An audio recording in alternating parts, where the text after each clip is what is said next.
Olá, boa tarde. Nesta semana, o Poder Judiciário intensificou o julgamento de processos relacionados à violência doméstica em todo o país.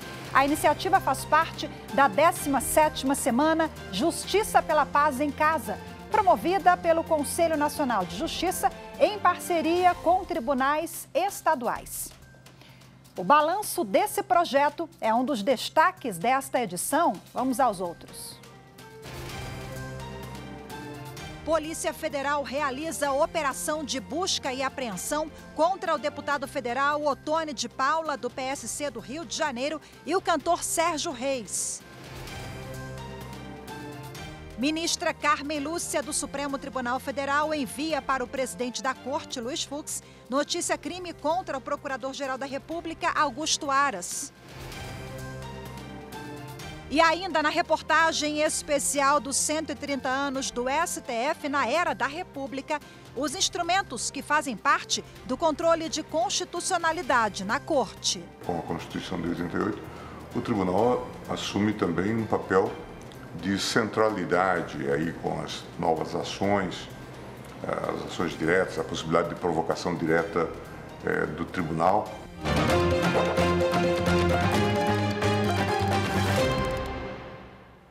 A Polícia Federal realizou hoje operação de busca e apreensão em vários estados do país. Dentre os alvos, o deputado federal Ottoni de Paula, do PSC do Rio de Janeiro, e o cantor Sérgio Reis. Quem tem os detalhes dessa operação e conversa com a gente agora ao vivo é a repórter Manuela Rolim.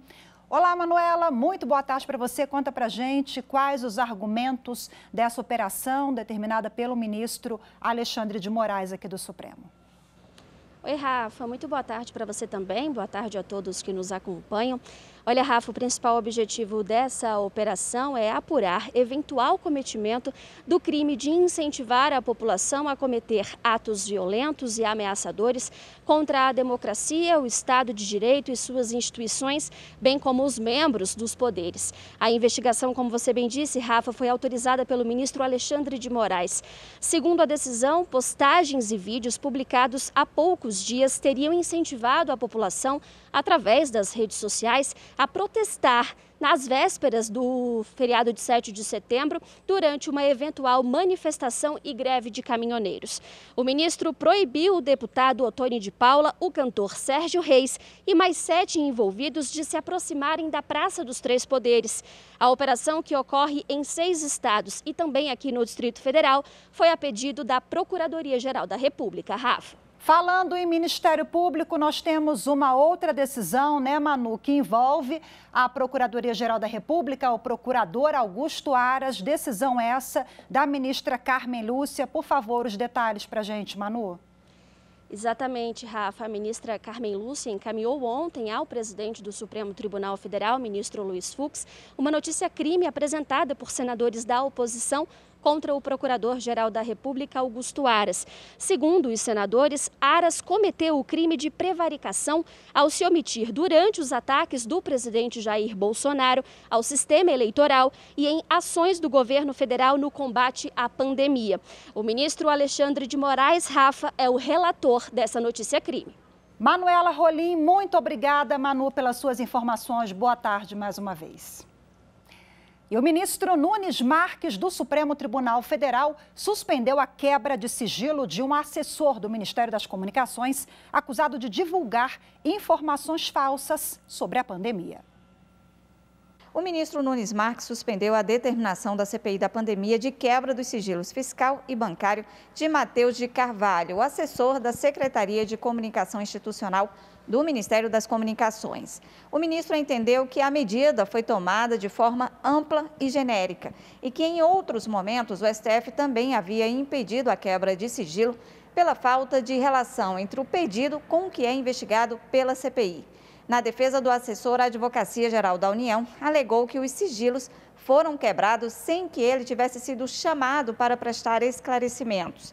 Matheus de Carvalho é suspeito de disseminar em conjunto com outras pessoas notícias falsas contra a aquisição de imunizantes e medidas sanitárias para o enfrentamento da Covid-19. O ministro Agra Belmonte, do Tribunal Superior do Trabalho, determinou a manutenção de 70% dos trabalhadores dos Correios enquanto durar a greve da categoria. Os empregados deram início à greve nesta terça, dia 17 de agosto. A decisão liminar proferida em dissídio coletivo, ajuizado pela empresa, determinou ainda que os empregados não podem impedir o livre trânsito de bens, pessoas e cargas postais nas unidades. A empresa sustentou que diversas entidades sindicais representantes dos empregados iniciaram um movimento de greve de âmbito nacional. O objetivo são as negociações das condições que irão reger a categoria após a vigência das normas definidas pelo TST, que expiraram em julho de 2020. A empresa propôs a manutenção das 29 cláusulas da normativa vigente, mas todas as assembleias rejeitaram a proposta. Para a empresa, a greve nesse momento é insensata, porque pioraria o cenário econômico com estimativa de prejuízo diário de 4 milhões de reais. Por isso, pediu a manutenção do percentual mínimo de 90% das atividades. O ministro do TST, Agra Belmonte, observou que, embora sofra concorrência, a atividade é de natureza essencial à sociedade e que a greve é um direito histórico constitucionalmente assegurado. Por isso, o ministro determinou o percentual de 70% das atividades. Em caso de descumprimento das determinações, foi fixada multa diária de R$100 mil. Evento internacional sobre a aplicação e aprimoramento da justiça restaurativa, realizado nesta quinta-feira, reuniu ministros do Superior Tribunal de Justiça, magistrados e servidores da Justiça Federal. O encontro virtual foi promovido pelo Conselho da Justiça Federal por intermédio do Centro de Estudos Judiciários, em parceria com o Conselho Nacional de Justiça e a Escola Nacional de Formação e Aperfeiçoamento de Magistrados. O presidente do Superior Tribunal de Justiça e do Conselho da Justiça Federal, ministro Humberto Martins, realizou a abertura do evento juntamente com o vice-presidente Jorge Mussi e destacou que o debate sobre a justiça restaurativa em âmbito nacional é uma forma de promover o respeito à cidadania e também fortalecer as instituições do Poder Judiciário. Nós queremos uma magistratura cada vez mais viável, forte, respeitada, e que os princípios maiores sejam em razão do próprio jurisdicionado, que vai buscar no judiciário a resolução dos seus litígios, mas uma justiça humana, fraterna, solidária, dando a cada um que lhe é devido. Essa é a justiça restaurativa que nós queremos, que nós sonhamos e que nós temos. Destaca-se assim o alcance humanista da justiça restaurativa, que de forma singela, porém poderosa, promove a transformação das formas de solução de conflitos do nosso sistema retributivo, o qual deixa de focar na punição do ofensor para buscar um meio alternativo de composição entre as partes envolvidas na contenda, substituindo, portanto, a lógica punitiva pela restaurativa. O seminário abordou atuações de outros países no campo da justiça restaurativa, como modelos a serem observados para aprimoramento desta área no judiciário brasileiro. Os participantes se aprofundaram ainda em ações de justiça restaurativa, desenvolvidas em cada Tribunal Regional Federal do Brasil, desenvolvidas em resposta à Resolução 225 de 2016 do CNJ. Se busca a resolução de um conflito e do problema que está por trás dele, numa visão sistêmica, com atuar em rede, com participação comunitária, como eu disse, e sempre, se possível, evitando a judicialização, diminuindo, portanto, a judicialização. Foi debatida também a importância da expansão deste campo do direito, considerando o crescente aumento da vulnerabilidade social no país, trazida pela pandemia de Covid-19. Exatamente em razão desse panorama, talvez seja necessário que busquemos novas formas de lidar com esse problema, de forma a conseguir soluções mais efetivas. E uma das tentativas de se tratar isso de um modo diferente é exatamente a perspectiva das técnicas da justiça restaurativa. O ministro do STJ, Reinaldo Soares da Fonseca, realizou uma palestra abordando a relação do tema com o princípio da fraternidade. Ele acredita que, por meio da justiça restaurativa, é possível se ter conclusões acertadas em favor do jurisdicionado e concretizar ainda mais o papel do judiciário como instrumento de transformação social. Durante o dia, também foram realizadas palestras sobre a justiça restaurativa no âmbito comparado, abordando experiências de sucesso no Canadá, Estados Unidos e Europa, e também um painel sobre as diferentes visões sobre o tema, além de um debate sobre nortes seguros e boas práticas. E você vai ver a seguir a 18ª edição da Semana Justiça pela Paz em Casa. Termina hoje em todo o país com balanço positivo. Os detalhes daqui a pouco, voltamos já.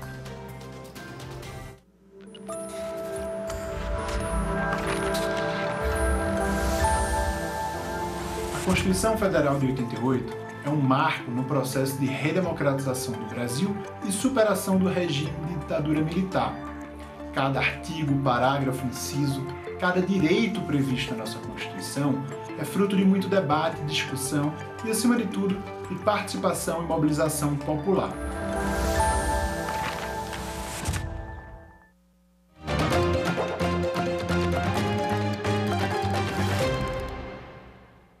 Termina hoje a 18ª edição da Semana Justiça pela Paz em Casa. O programa, promovido pelo CNJ, o Conselho Nacional de Justiça, conta com a parceria dos tribunais dos estados, que além de intensificar julgamento de processos relacionados à violência doméstica, desenvolvem projetos sobre o tema. Em Mato Grosso, as vítimas de violência doméstica ganharam o aplicativo SOS Mulher, que permite solicitar medidas protetivas e ter acesso a um botão do pânico, tudo pelo celular. O serviço faz parte da campanha Quebre o Ciclo, lançada pelo Poder Judiciário em parceria com a Polícia Civil. Nós, da coordenação da mulher vítima de violência doméstica, temos proporcionado, temos buscado ações no sentido de solucionar e de melhorar a prestação judicial. Isso que é mais importante. O projeto de Mato Grosso integra uma iniciativa muito maior sobre o tema. É a Semana Justiça pela Paz em Casa, que chegou à 18ª edição com um balanço positivo no que diz respeito ao andamento de processos relacionados à violência contra a mulher em todo o país. Desde 2015, o programa acontece 3 vezes ao ano. Em março, em razão do Dia Internacional da Mulher, em agosto, mês que marcou a promulgação da Lei Maria da Penha, e entre outubro e novembro, durante a campanha 18 Dias de Ativismo pelas Mulheres. Até a 17ª edição, em março deste ano, o programa promoveu 259.559 audiências, 1.634 sessões do Tribunal do Júri, 229.680 sentenças e 120.143 medidas protetivas. As ações foram feitas de forma virtual e presencial. A importância desse programa é imensa. Por quê? Porque com ela nós temos uma redução da taxa de congestionamento das demandas envolvendo violência doméstica. E isso alinha-se não só ao dever constitucional de garantir a efetividade à tutela jurisdicional, como também e principalmente salvaguardar a integridade daquela mulher vítima de violência doméstica. Além do Mato Grosso, outros estados também se destacaram com ações voltadas ao combate da violência doméstica. Em Roraima, o tribunal divulgou o estudo Até que a Morte nos Separe, que analisou a frequência de feminicídios tentados e consumados nos últimos 5 anos. Já o Poder Judiciário de Santa Catarina lançou um protocolo inédito com orientações para a escuta humanizada da mulher nessa situação. No Paraná, o tribunal apresentou o Formulário Nacional de Avaliação de Risco. E no Amazonas, o Poder Judiciário fez um mutirão de quase 1.000 audiências na capital e no interior. E para falar como foi a Semana da Justiça pela Paz em Casa, no Amazonas, eu converso agora com a juíza Ana Lorena Ganizeu. Boa tarde, seja bem-vinda. Boa tarde, doutora, mais uma vez. Boa tarde a todas e todos. Boa tarde, Rafaela. E eu agradeço desde já o convite para estar aqui e falar um pouco sobre a 18ª campanha Justiça pela Paz em Casa. Prazer é nosso em receber a senhora. Conta pra gente como é que foi o balanço aí no estado, qual a adesão no Amazonas. Na verdade, essa campanha existe desde o ano de 2015, Rafaela, e foi idealizada pelo Conselho de Justiça e tem adesão de todos os tribunais, né?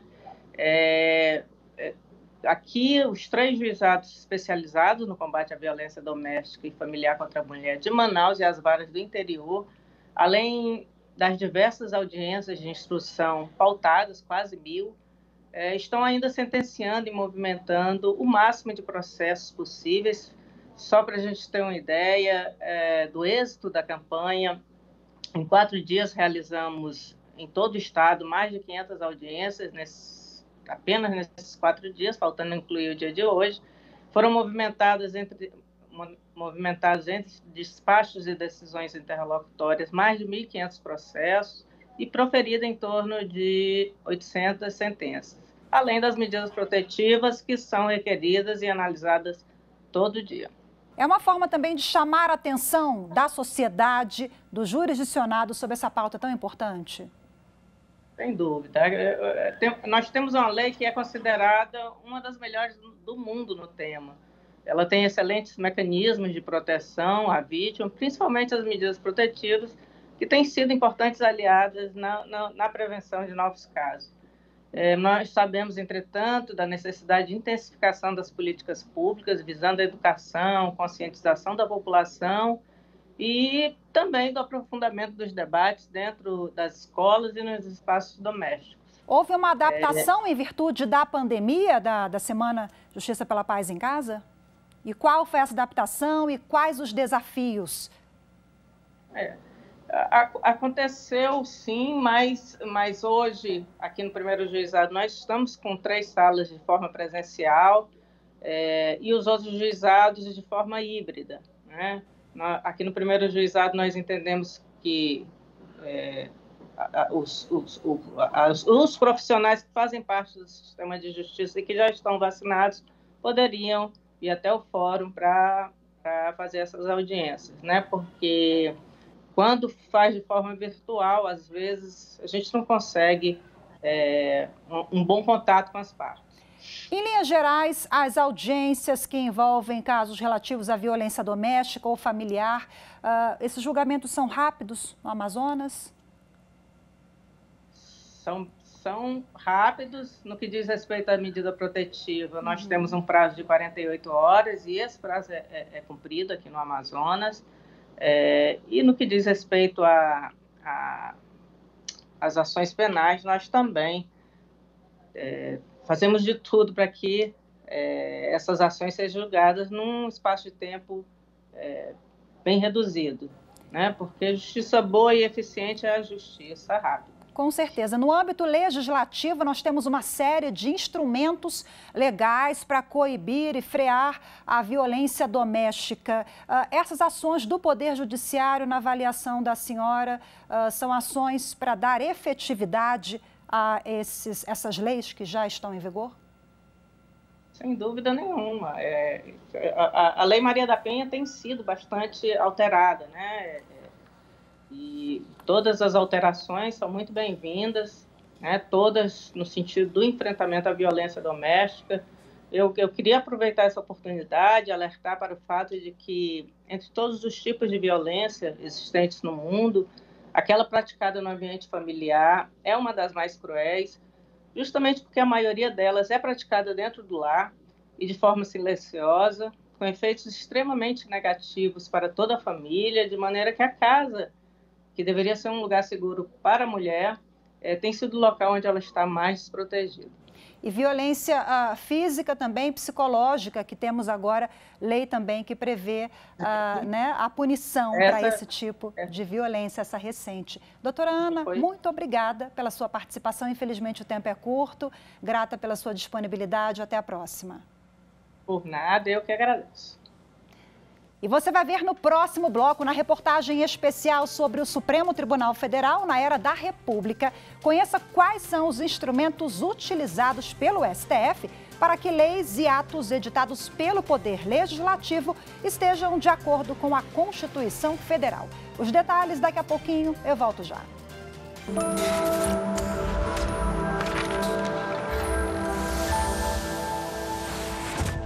A Constituição brasileira representa a vontade do povo. É um texto extremamente claro e cuidadoso com relação aos direitos fundamentais do cidadão. Esse texto deve ser respeitado em todas as instâncias.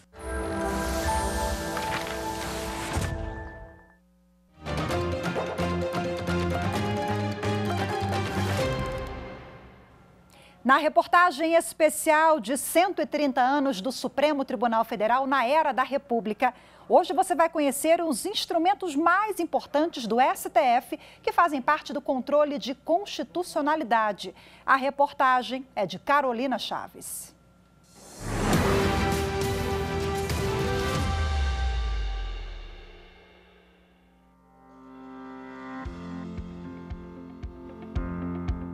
O controle de constitucionalidade é formado por instrumentos utilizados pelo Supremo Tribunal Federal para que leis e atos normativos editados pelo Legislativo estejam de acordo com a Constituição Federal do Brasil.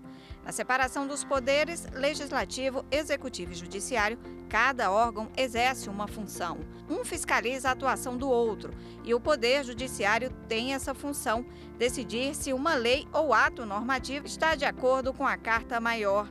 Esse controle da constitucionalidade e os efeitos no Brasil começaram a ser aplicados na Constituição de 1891 por influência do direito norte-americano e trazido ao Brasil por Rui Barbosa. Foi introduzido em 1891, se manteve em todas as constituições brasileiras, o chamado controle difuso, e ele foi aperfeiçoado na Constituição, foi, vamos dizer assim, ampliado na vigência do texto de 46, quando se introduziu a emenda 1 de 65, o controle, a emenda 16 de 65, o controle concentrado, e em 88 eu digo que é o momento em que o controle de constitucionalidade, a nossa atual Constituição, é o momento em que ela realmente amplificou de uma maneira impressionante as atribuições da Suprema Corte, e por isso que a gente vê um protagonismo tão intenso da Suprema Corte a partir das competências que foram estabelecidas na Constituição de 88. Esses modelos introduzidos pela Constituição de 88 são as chamadas Ação Direta de Inconstitucionalidade, ADI, Ação Declaratória de Constitucionalidade, ADC, e Ação Direta de Inconstitucionalidade por Omissão, ADO.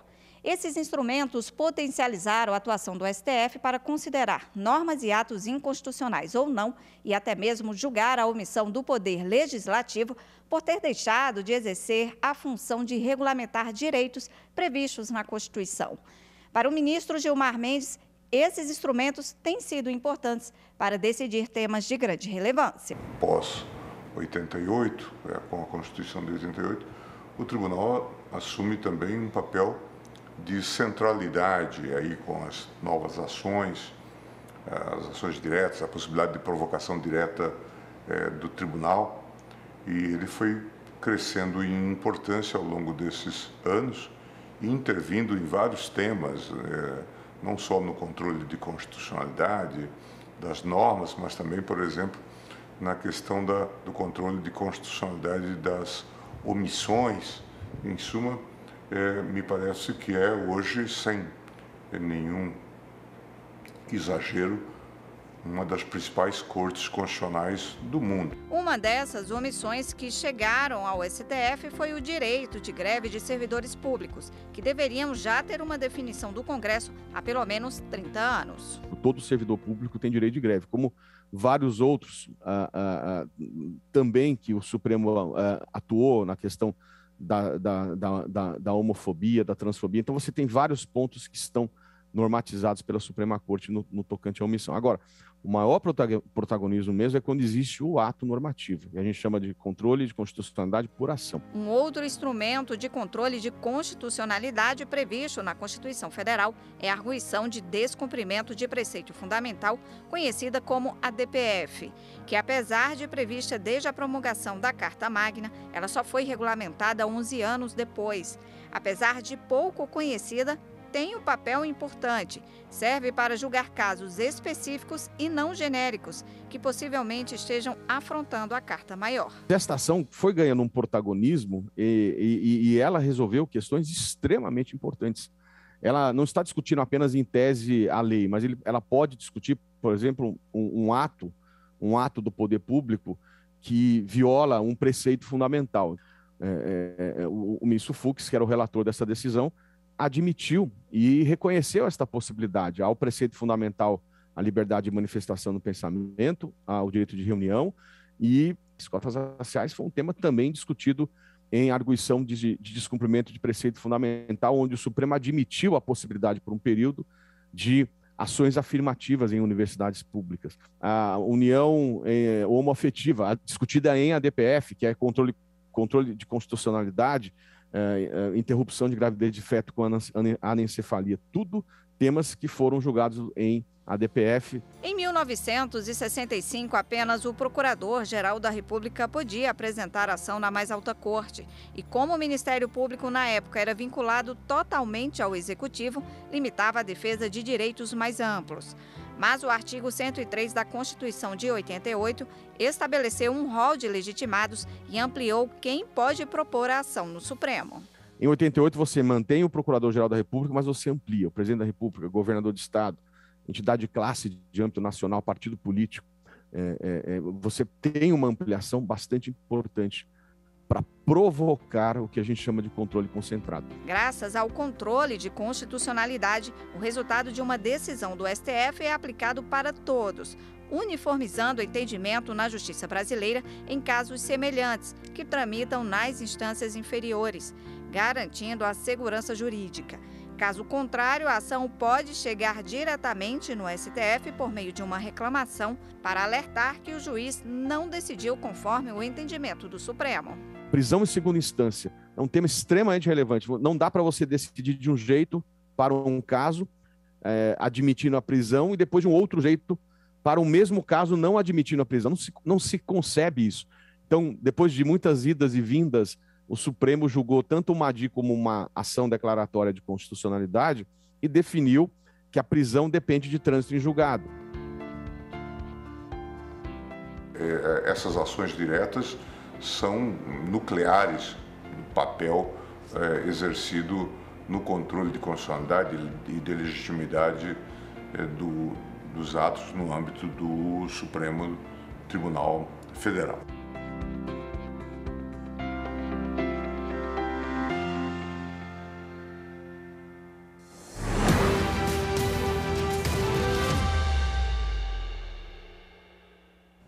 Lembrando que você pode rever as nossas reportagens especiais nas nossas redes sociais, no YouTube, tá tudo lá. Hoje ficamos por aqui, muito obrigada pela sua companhia. Uma ótima tarde para você, um excelente fim de semana. Tchau, tchau.